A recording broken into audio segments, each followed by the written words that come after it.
All right, guys, welcome to our Monday Masterclass. Sarah Taylor here, Diamond Ambassador with Amy McWelch. I don't know why I said Amy McWelch, but Facebook name, Sapphire Ambassador. And we just wanted to talk to you guys a little bit tonight about onboarding both your customers and your ambassadors, because I think that this is one that really easily gets way overcomplicated.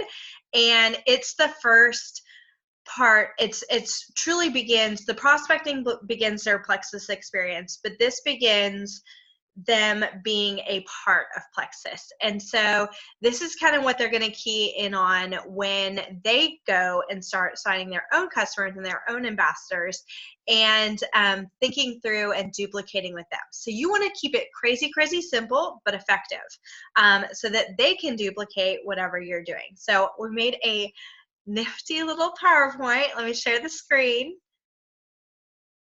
Here we go.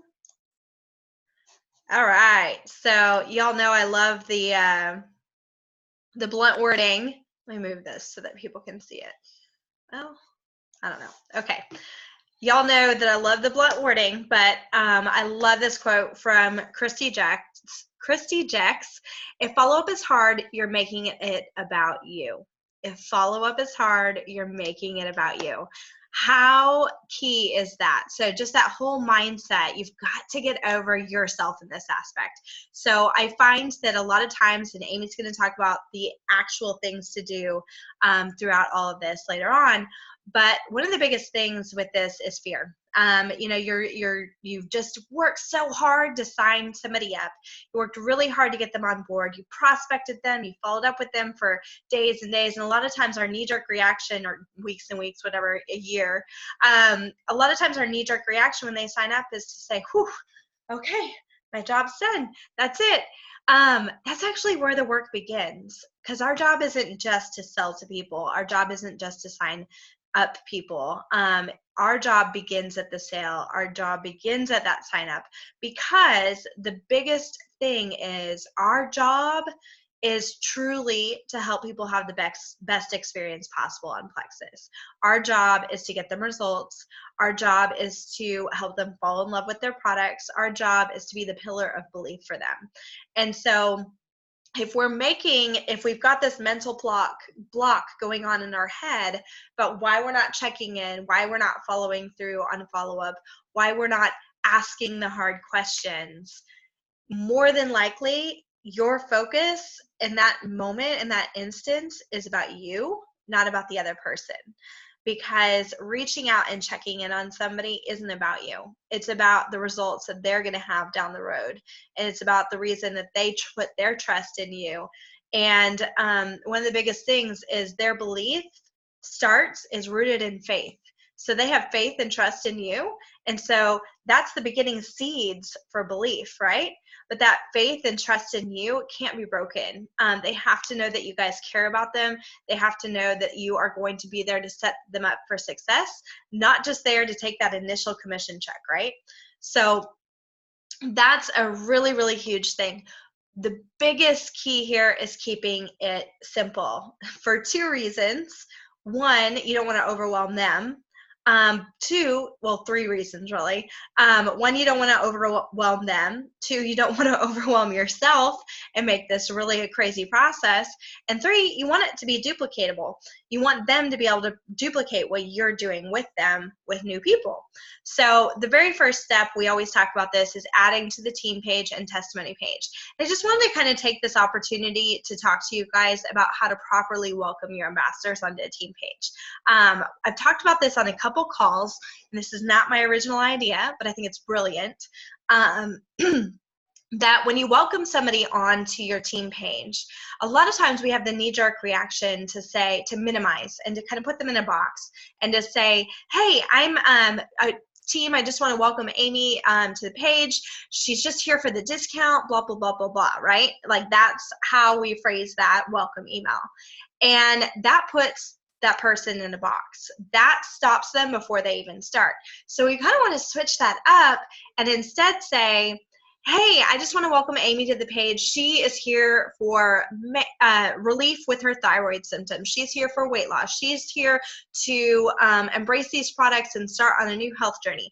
Whatever that looks like for her, like even if she is just here for the discount, say something about their testimony. And then reach out to people on your team. Maybe Amy's here for thyroid relief, right? I'm going to reach out to somebody else on the team and be like, hey girl, can you go edify all of this on her post and just say, hey, you know, because you have a thyroid issue, can you just go comment and say, oh my gosh, you're going to love this. I had such great results, right, with my thyroid. Something along the lines to build, like those are the initial seeds of belief because they're just signed up. They just decided, hey, we're doing this. I'm jumping on board with Plexus. Here we go. And they're probably going to read that first welcome post, right? If any post that they read, they're going to read that one. And then, so people can comment and go in on there and say that. Or alternative, if you're like, well, I don't have migraines, I don't have a thyroid issue, you know, none of that, you can jump on board and say, oh my gosh, say Amy posted the welcome to this person. You can just say, oh my gosh, Amy is such a wonderful health coach. You're going to have such a great experience in Plexus. That's it. Instead of just saying welcome or hi or welcome to the team, you're planting seeds of, oh my gosh, Amy's a great coach. Oh my gosh, she's going to bring you so much success. You could even say she's a great health and business coach and just plant that seed for them, right? All of those types of things are so, so good. And so that's how you welcome others on the team as well. So I just want you guys to kind of embrace that kind of thought process because it's so huge in just planting those seeds of belief, because we all know, like I said, it starts with faith, it turns into belief, and that belief is actually, you guys on this call, you're the pillar of belief for your teams. You're the ones planting those seeds of faith and belief and trust and all of it, and so it comes from you. So that's just like that very beginning thing. The team page is critically important. And so from a strategy standpoint, what I do is if I do have a wholesale ambassador, I'm adding them to my team page and I'm adding them to our testimony page. All customers get added to the testimony page no matter what. And our onboarding process for them, this guideline, you guys, it's them as well. Obviously, we're not welcoming customers onto team pages, but the rest of this is really, really key, okay? So you want to do the same thing, whether this is a selling ambassador or non-selling ambassador or a customer, because we want to treat them wonderfully as well. So the customers and ambassadors both get added to the testimony page each and every time, because that is your single biggest source of belief on there. Then I want you guys to make sure you are sending product instructions out, because how many times have we had people get welcome packs and say, oh, I got the ProBio 5 and I got the Bio Cleanse, I took them at lunch, or, you know, like some crazy thing that is not how, you know, the best optimal way to take the products. So make sure that you are sending them the product instructions, but then you're also calling attention to the fact that you shot them an email with those product instructions on. Then you want to get them plugged in. What I love to do with this is I love to do a three-way chat with Nikki. But you guys can do a phone call, just any kind of touch point right there, right away. And Amy's going to talk about this further. But you guys, that communication, number 4, I love doing the three-way chat so that they get plugged in with another point of contact, another familiar face on the team pages.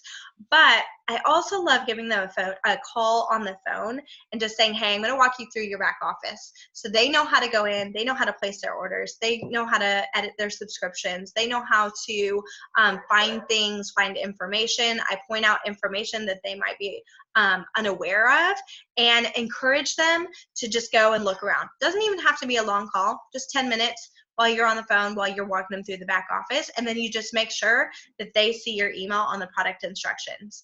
So Amy's going to talk through the steps a little bit further, but that communication, you guys, is really, really key, because they have to know where to find answers and where, you know, just how to go about all this. Now I wrote on there handling questions. So your new ambassadors are going to ask you lots and lots of questions. One thing that I have found just works so well, because our knee jerk is to answer the question outright, you know, to say, oh, this is how, you know, this is what you do here, this is what you do there. instead of pointing them in the right direction of finding the information. So if it's something that's found in their back office, I will tell them where to find the information because I want them to go look. I want them to go get familiar with this stuff. Or if it's on the files section of our team page or something along those lines, I'm sending them there. If it's a testimony, do you have any testimonies over, I'll say, oh, you know what? Our testimony page is jam-packed with it. Why don't you go in there, type in a little keyword search for thyroid, or type in a little keyword search for Amy Welch. She posted a great testimony in there because I want them in there looking. I don't want them just receiving the links, okay? So that communication, that style of thinking when you're onboarding somebody is really key to make them start to understand and how to be self-sufficient in finding these things while still giving them love and supporting them. And next is the follow-up. And that's what Amy's going to talk to you guys all about, because a lot of times we feel fear in follow-up for a couple different reasons. And it's not about us. It isn't about the fear of troubleshooting. It isn't about any of that. It is all about the other person. So Amy, you want to take it away?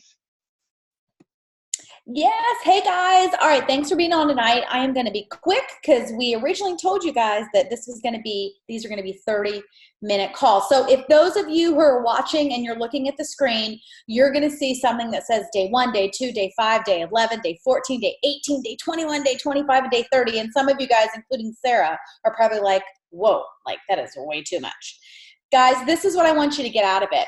I want you to get out of it that you need some system for follow-up with your new ambassadors. If you don't have one, you can use this one, but it does not have to be this detailed or this involved. So let's just back up for a second because I want to reiterate a couple of things that Sarah said. And look, the reason I'm talking about this, it's not because I do this perfectly. It's because I have failed miserably with many people on keeping my follow-up going, right? Because like Sarah said, you work so hard on the recruiting and then you're like, shoo.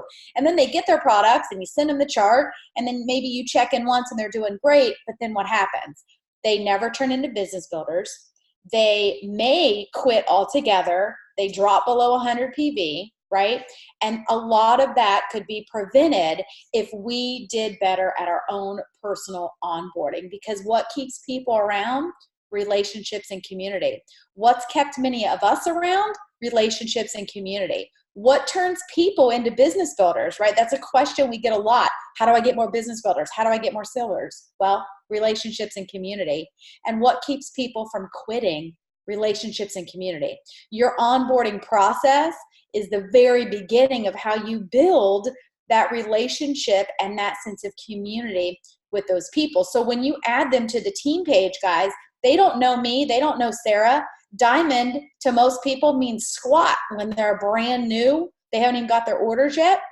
So it's key for them to see you in the team page. Now you can let them know who this Sarah person is or who this Amy person is that they may see a lot of posts from, but it would be like you bringing them to a party where they don't know anyone.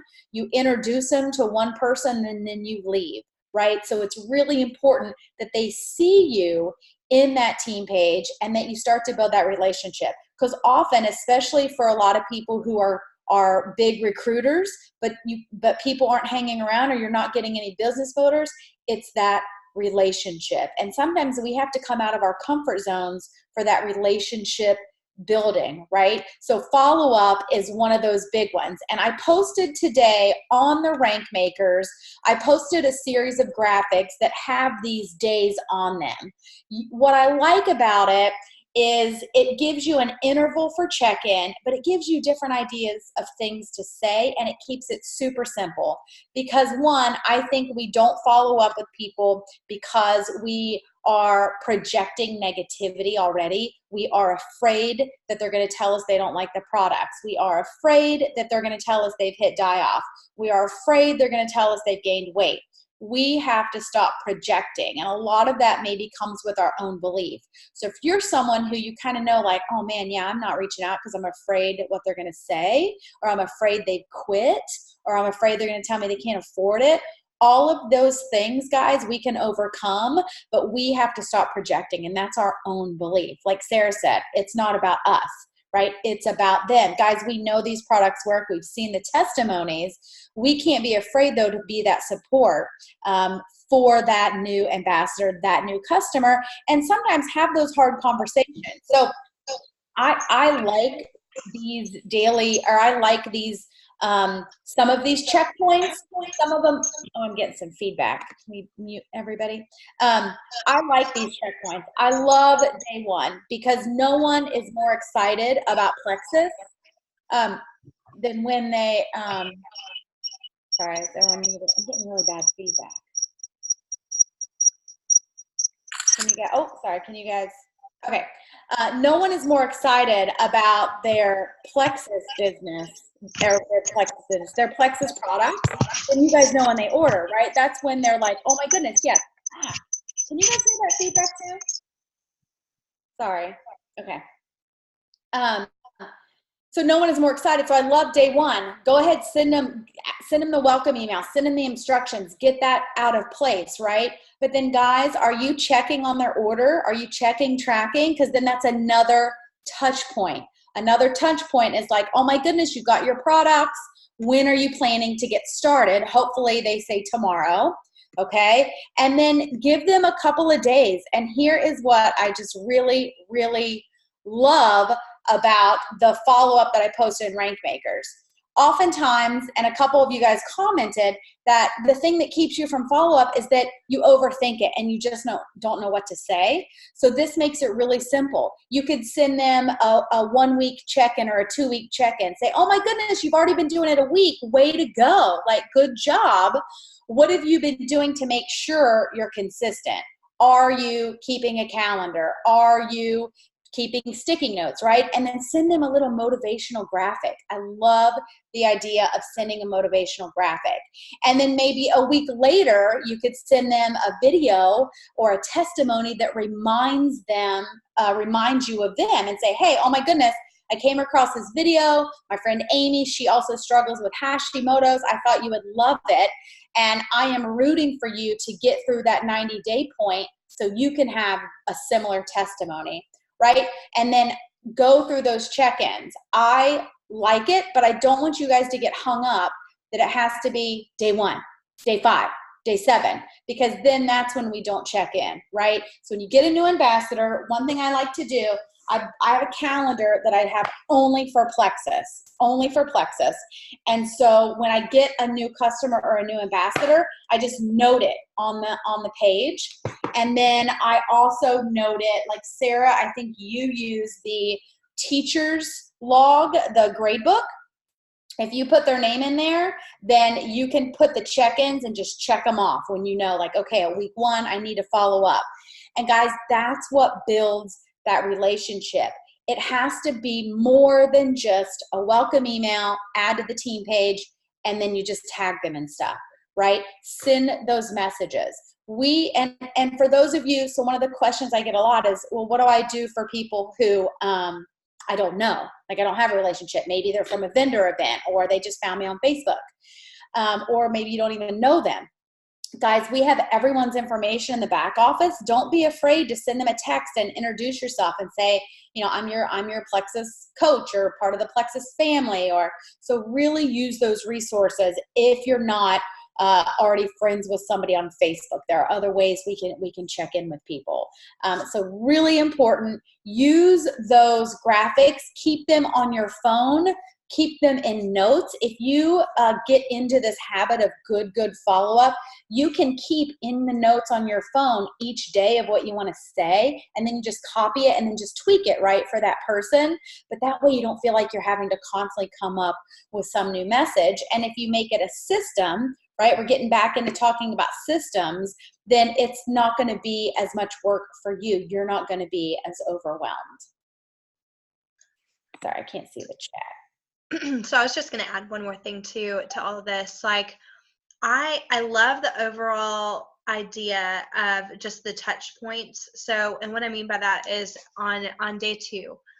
So you've already sent them welcome instructions. You've already sent them all of that kind of stuff. And then day 2 solidifies the fact that you're getting started. Okay, watch this video. And then it's a different person saying some different information. It's that third party validation. A lot of these follow-up points are super crazy simple, but provide automatic third party validation through their first month. And at the end of the day, we're after belief, and you're helping to hold them accountable through this follow-up, because it's keeping the plexus front and center and keeping their experience front and center. Whereas, I mean, how many times have we all started something and gone like gung-ho the first 3 to 5 days, and then we like just totally fall off the wagon? So that's truly what this is all about. It's the building block for the rest of their plexus, career.